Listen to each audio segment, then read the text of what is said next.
దీని మీద నాకు అవగాహన ఎంతో కొంత ఉన్నది. ఎందుకంటే నాకు మెడికల్గా నాకు ఎంతో మంది ఫ్రెండ్స్ ఉండబట్టి వాళ్ళ నుంచి తెలుసుకున్న విషయాలు ఇదో ఇప్పుడు కూడా ఈరోజు కూడా ఎన్నో విషయాలు నేర్చుకున్నాను, తెలుసుకున్నాను.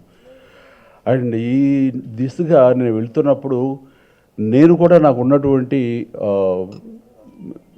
లైఫ్ స్టైల్లో ఏమో అన్న దృష్టితో ఎప్పుడు కూడా ఉంటాను.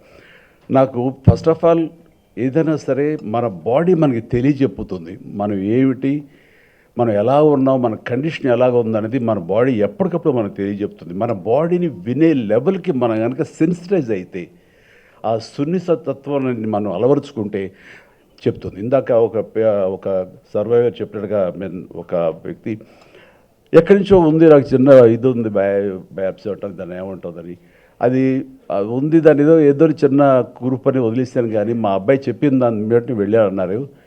అది ఆయన కనుక తనకు ఉండి ఇదేమో ఎందుకు ఛాన్స్ తీసుకోవాలి అనే ముందే కనుక ఆయన అనుకుని ఉంటే కనుక ఎర్లీగా వెళ్తే కానీ దాని గురించి తెలిసి వచ్చేదేమో.